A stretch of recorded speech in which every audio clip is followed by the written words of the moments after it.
उत्तर प्रदेश के मुख्यमंत्री योगी आदित्यनाथ ने आज अजयगढ़ के रामलीला मैदान में पन्ना विधानसभा के भाजपा प्रत्याशी बृजेंद्र प्रताप सिंह के समर्थन में आम सभा को संबोधित किया। इस अवसर पर सैकड़ों की संख्या में भाजपा पदाधिकारी व कार्यकर्ता, हजारों की संख्या में क्षेत्रवासी उपस्थित रहे।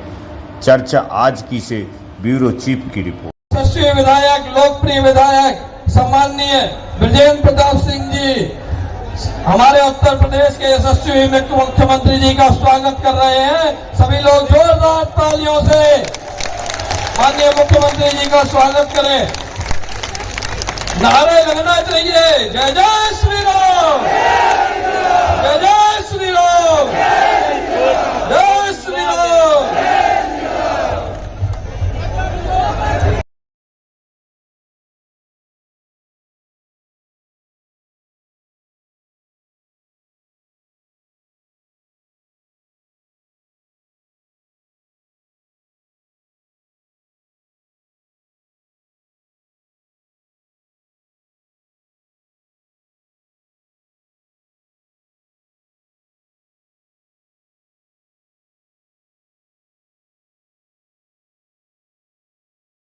कांग्रेस ने तय कर दिया है, राहुल जी को पहले से विश्वास हो गया है कि इन चुनाव में, विधानसभा के सेमीफाइनल में कांग्रेस बुरी तरह हार रही है, इसीलिए मैदान छोड़ करके भाग चुके हैं। दूसरा, केदारनाथपुरी को प्रधानमंत्री जी ने एकदम नया केदारनाथ बसा दिया। भगवान केदारनाथ जी की उस भव्य धाम को एक नया स्वरूप दे दिया। कांग्रेस के समय में उत्तराखंड की त्रासदी आई थी, केदारनाथ पूरी तरह तहस नहस हो गया था। कांग्रेस की सरकार थी, कई दिनों तक, कई महीनों तक लोग भटकते रहे, कोई पुरसाहार नहीं था। राज्य में भी और केंद्र में भी कांग्रेस की सरकार थी। तब मोदी जी गुजरात के मुख्यमंत्री थे और मोदी जी ने तब कहा था कि भाई हमें मौका दीजिए, हम वहां सेवा का कार्य करना चाहते हैं। कांग्रेस ने परमिशन नहीं दी थी और मोदी जी को जैसे अवसर मिला, उत्तराखंड और केंद्र दोनों सरकारों ने मिलकर के आज केदारनाथ को एक भव्य स्वरूप दिया है। और मुझे अच्छा लगा कि राहुल जी अपने संकट के समय उसी केदारनाथ जी में रह करके भगवान केदारनाथ से प्रार्थना कर रहे हैं कि भगवान ये तो गया, लेकिन आने वाले समय में क्या होगा। केदारनाथ पुरी का पुनरुद्धार हो गया है। काशी में काशी विश्वनाथ धाम, कितने लोग गए हैं इधर काशी में? काशी विश्वनाथ धाम देखा ना? अच्छा लगा ना? कितना बड़ा भव्य बन चुका है। और मुझे एक बात बताइए, अयोध्या कितने लोग गए? अयोध्या में भगवान राम का मंदिर बन रहा है ना, कोई संदेह तो नहीं है ना। और मैं एक और बात बता देता हूं, 22 जनवरी को प्रधानमंत्री जी अयोध्या में रामलला को उनके भव्य मंदिर में 500 वर्षों के बाद बैठाने जा रहे हैं। मुझे एक बात बताइए, एक केदारनाथ धाम का जो कार्य हुआ है, नवनिर्माण हुआ है, या काशी विश्वनाथ धाम का जो नवनिर्माण हुआ है, क्या ये कांग्रेस के रहते हो पाता? और अयोध्या में रामलला के मंदिर की समस्या का समाधान क्या कांग्रेस ही कर पाते क्या? ये कभी नहीं करते, क्योंकि ये तो स्वयं में समस्या है। कांग्रेस स्वयं में समस्या है। वो समस्या बनाने में विश्वास करते हैं और भारतीय जनता पार्टी समाधान लाने में विश्वास करती है। बस आप सहमत है ना? तो आपको समस्या चाहिए या समाधान चाहिए? समाधान। तो समाधान के लिए भारतीय जनता पार्टी है। सहमत है? सभी लोग सहमत हैं? तो यहां से बृजेंद्र प्रताप सिंह जी को कमल चुनाव चिन्ह से और पन्ना में जितने भी प्रत्याशी बीजेपी के सबको विजयी बनाएंगे, सबको बनाएंगे। सभी सहमत है ना? तो यही अपील करने के लिए मैं आपके पास आया हूं कि 17 नवंबर को चुनाव है। और समस्या को तो दीपावली के पहले ही समाप्त कर देना है। 11 नवंबर को अयोध्या का दीपोत्सव है। मैं कल फिर अयोध्या जा रहा हूं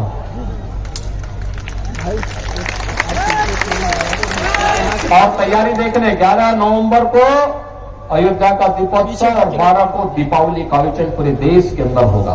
भाइयों बहनों, बस 11 को ही एक दीपक भगवान के नाम पर जला करके कांग्रेस से मुक्ति और भारतीय जनता पार्टी के कमल को फुलाने की तैयारी के साथ हम 17 नवंबर को भारतीय जनता पार्टी को वोट पोल करेंगे। सहमत हैं सभी लोग? सभी लोग सहमत हैं?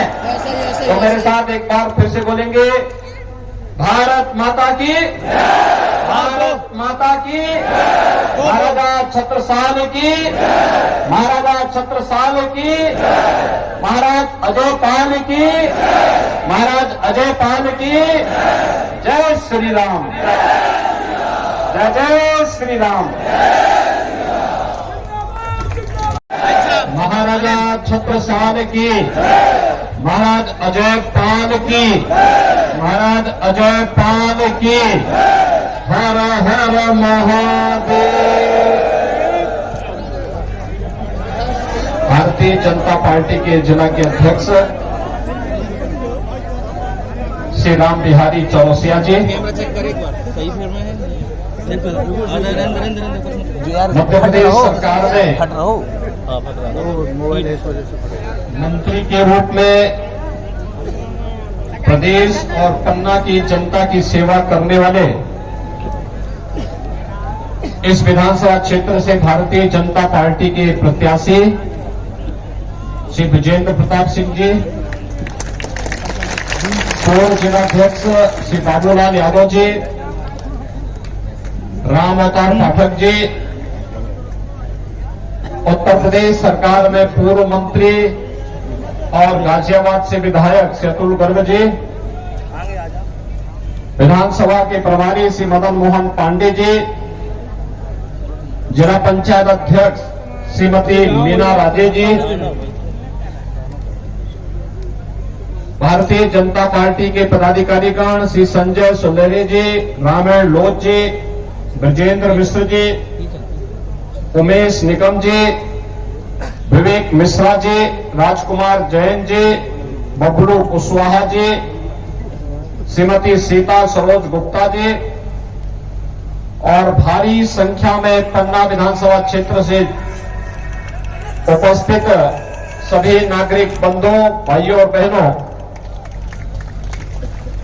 मैं महाराजा छत्रसाल के शौर्य और पराक्रम की धरा को नमन करता हूं और आप सबका हृदय से वादन भी करता हूं।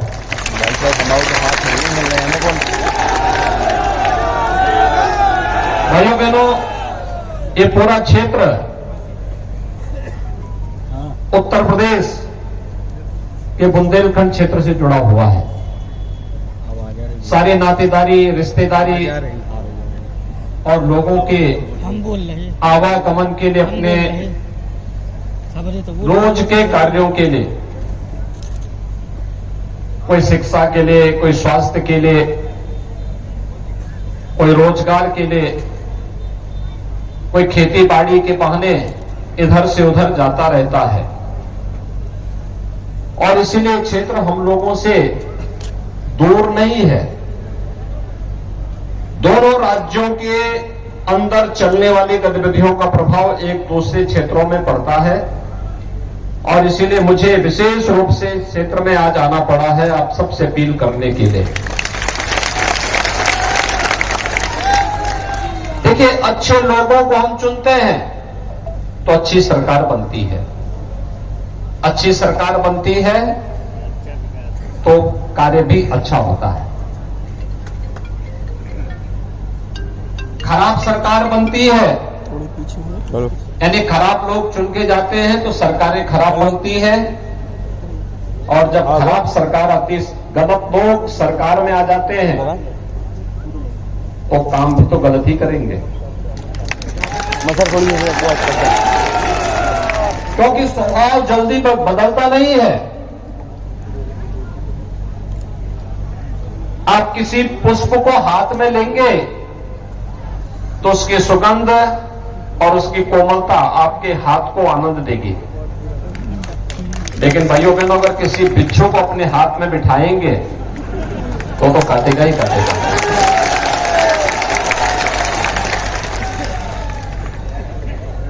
और इसीलिए आज मैं आप सबसे कहने के लिए आया हूं, अच्छा जनप्रतिनिधि आपको पहचान दिलाता है।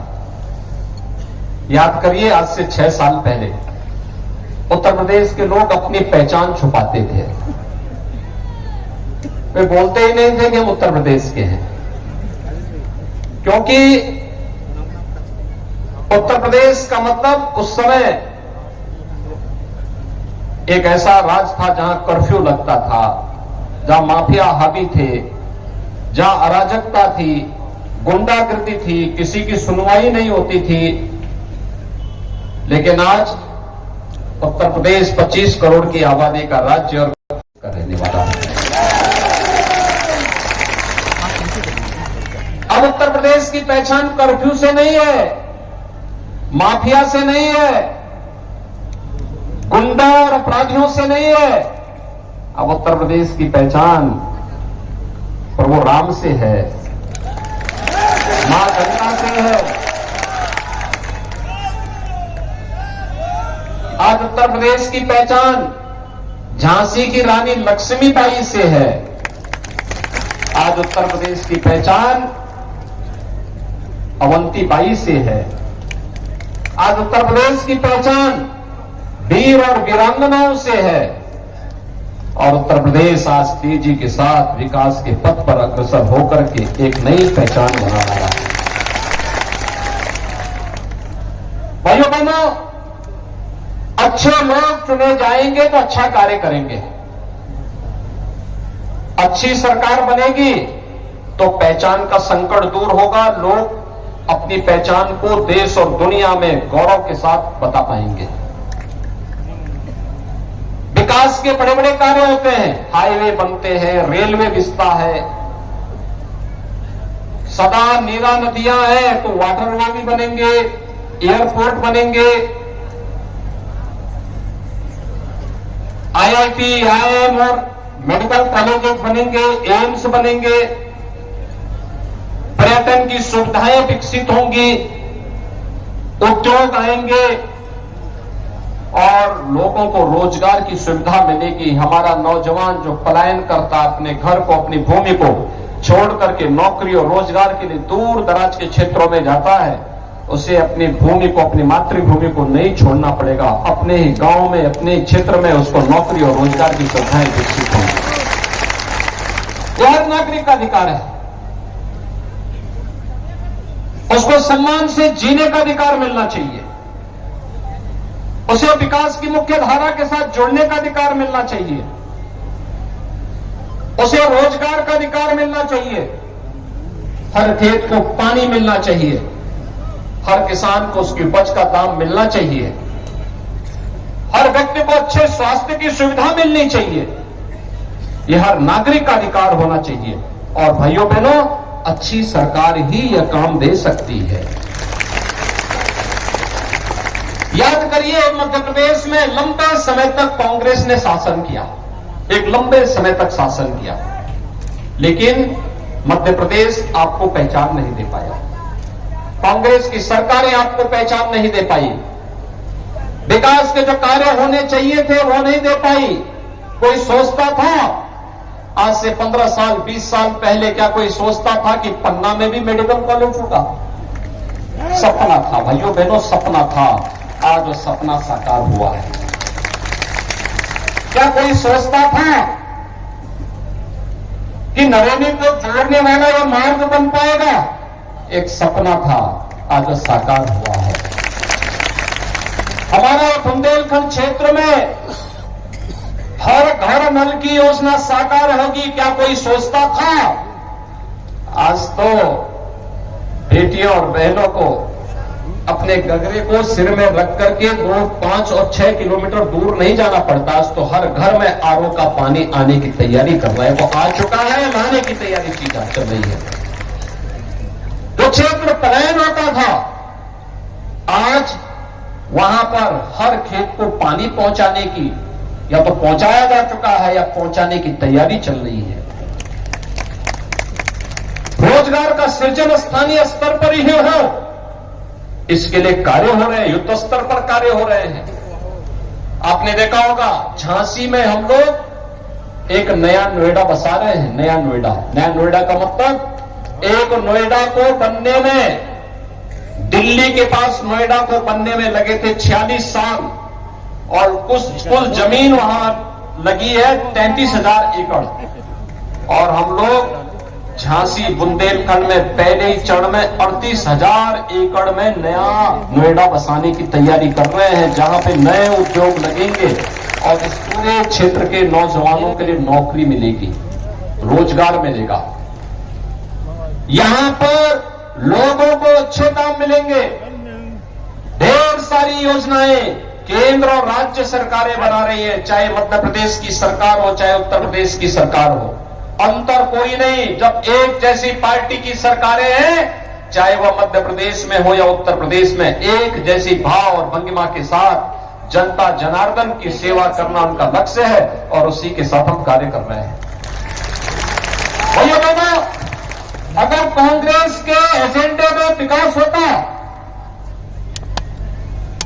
तो आजादी के तत्काल बाद लगातार तो राज्य में भी और केंद्र में भी कांग्रेस की सरकार थी।